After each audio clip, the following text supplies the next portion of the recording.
നിങ്ങളുടെ കയ്യിലൊരു 100 കോടി രൂപ ബ്ലാക്ക് മണി കള്ളപ്പണം ഉണ്ടെന്ന് വിചാരിക്കുക.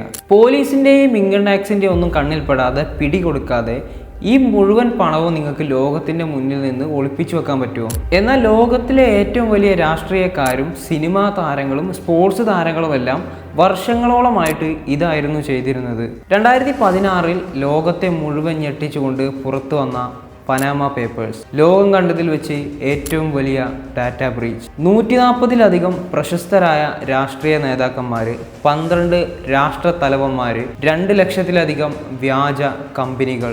എങ്ങനെയാണ് ഇവർ ലോകത്തെ മുഴുവൻ പറ്റിച്ചത്? നമ്മുടെ രാജ്യത്ത് നിന്ന് ആരൊക്കെ ഇതിലുണ്ട്?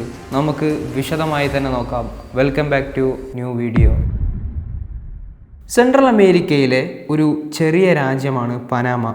അവിടെയുള്ള മൊസാക്ക് ഫൊൻസേക്ക എന്ന നിയമ സ്ഥാപനത്തിൽ നിന്നാണ് ഈ രേഖകൾ ചോരുന്നത്. ഏതാണ്ട് 2.6 ടെറാബൈറ്റ് ഡാറ്റ, അതായത് സാധാരണ നമ്മൾ കാണുന്ന 11 ദശലക്ഷം ഫയലുകൾക്ക് തുല്യമായ ഡാറ്റകൾ.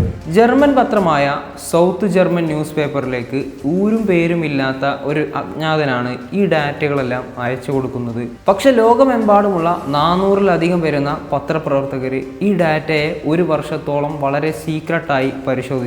ഞെട്ടിക്കുന്ന പല കാര്യങ്ങളായിരുന്നു അവർക്കന്ന് കണ്ടെത്താൻ കഴിഞ്ഞത്.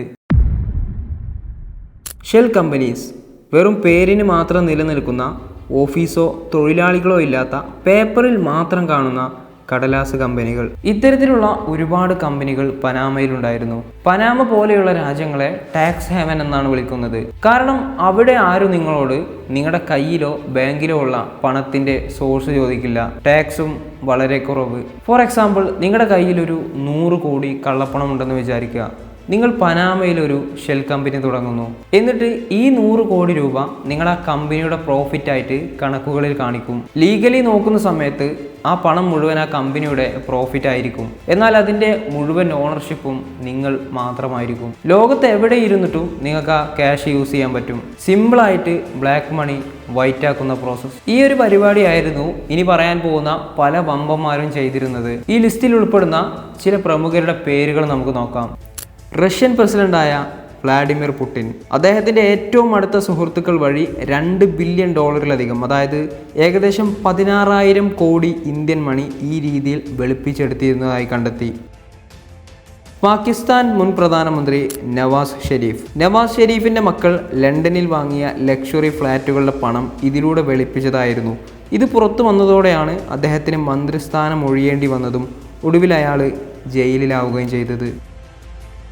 ഐസ്ലാൻഡ് പ്രധാനമന്ത്രി സിഗ്മുണ്ടൂർ, ഇയാൾക്കെതിരെയുള്ള തെളിവുകൾ പുറത്തു വന്ന സമയത്ത് വെറും 48 മണിക്കൂറിനുള്ളിൽ തന്നെ ജനകീയ പ്രതിഷേധത്തെ തുടർന്ന് അയാൾക്ക് രാജിവെക്കേണ്ടി വന്നു. ഈ വീഡിയോ തുടങ്ങുന്നതിന് മുമ്പ് ഞാൻ പറഞ്ഞിരുന്നു നമ്മുടെ രാജ്യത്ത് നിന്നും പല പ്രമുഖരും ഇതിൽ ഉൾപ്പെട്ടിരുന്നു എന്ന്. ഇന്ത്യയിൽ നിന്ന് ഏകദേശം 500-ലധികം ആളുകൾ ഈ ലിസ്റ്റിലുണ്ടായിരുന്നു. ബോളിവുഡ് കിങ് അമിതാഭ് ബച്ചൻ മുതൽ ഐശ്വര്യ റായുടെ പേര് വരെ വാർത്തകളിൽ നിറഞ്ഞു നിന്നു. നേരത്തെ പറഞ്ഞ പേപ്പറുകളിൽ മാത്രം കാണുന്ന ചില ഡമ്മി ഷിപ്പിംഗ് കമ്പനികളുടെ ഡയറക്ടർമാരായിട്ട് ഇവരുടെ പേരുകൾ ഉണ്ടായിരുന്നു എന്നാണ് പറയപ്പെടുന്നത്. എന്നാൽ നിയമവിരുദ്ധമായി ഒന്നും തന്നെ ചെയ്തിട്ടില്ല എന്നായിരുന്നു അവർ പ്രതികരിച്ചത്.